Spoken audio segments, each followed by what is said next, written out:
Aku guru honorer, anak seorang petani.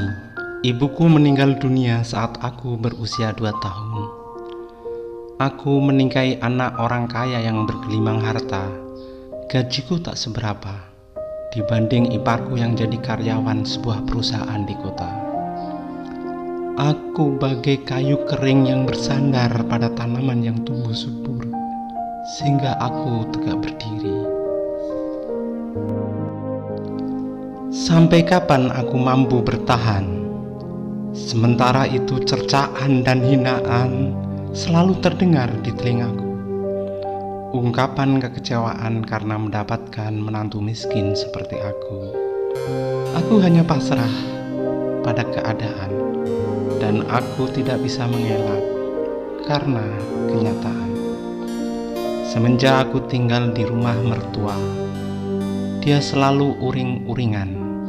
Muaranya, istriku jadi sasaran. Mungkinkah semua itu pertunjukan sandiwara di depan mataku? Andaikan aku belum menikah, aku lebih memilih Linda, anak didikku yang mencintaiku dan orang tuanya menerimaku apa adanya. Pemirsa yang budiman, di depan Linda dan keluarganya, aku tetap menjaga kehormatanku sebagai seorang guru. Walau aku merasa tentram dan nyaman bersama keluarga Linda. Waktu terus berlalu. Anakku terlahir normal dan cantik.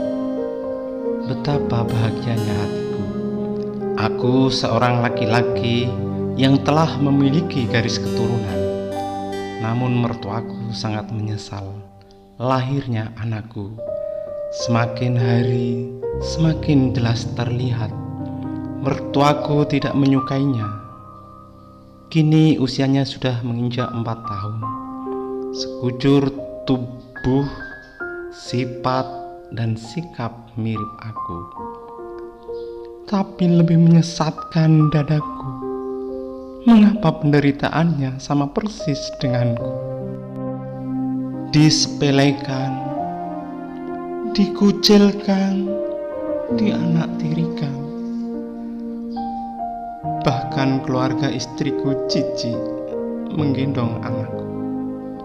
Aku mendengar dan menyaksikan dengan mata kepalaku sendiri percakapan mertuaku dengan orang lain.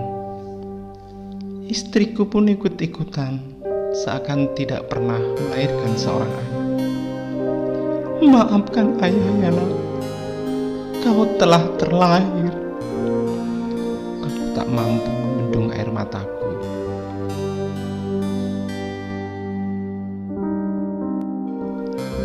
Dari sudut rumah tetangga, aku perhatikan adegan dramatis antara mertuaku, anakku, dan anak kakak iparku. Tak habis pikir, seorang nenek memperlakukan cucu dari anak yang berbeda sangat tidak bijaksana.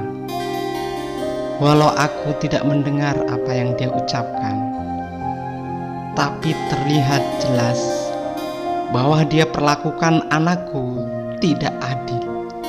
Tidak adil. Hanya dari jajanan yang tidak seberapa harganya, tapi telah menyayat hati dan perasaan. Perih, terasa, membekas. Aku dekati anakku. Dia menangis mengibah.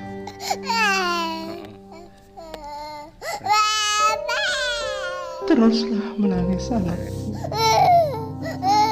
agar kau puas, karena hanya itu yang dapat kita lakukan.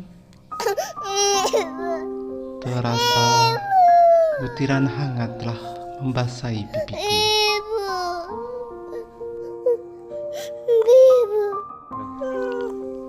Isak tangis kesedihan anakku masih terdengar dalam gendonganku. Kita pergi dari sini ya nak. rumah besar ini tidak cocok buat kita.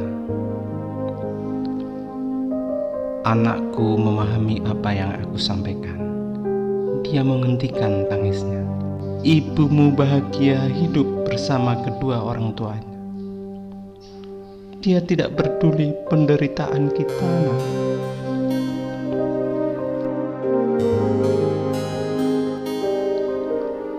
Ku gandeng anakku menjauh dari rumah mertuaku, menelusuri jalan di sore itu menuju rumah dinas di kantor tempat kerjaku.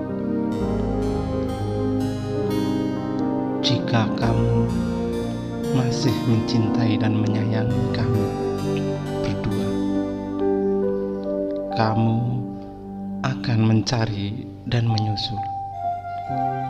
Tapi jika tidak, aku bertekad ku akhiri rumah tangga kita sampai di sini, bisikku. Ya Allah, kalau ibu mertuaku itu juga ibuku, mengapa dari usiaku 2 tahun sampai sekarang tidak merasakan kasih sayang dari seorang ibu?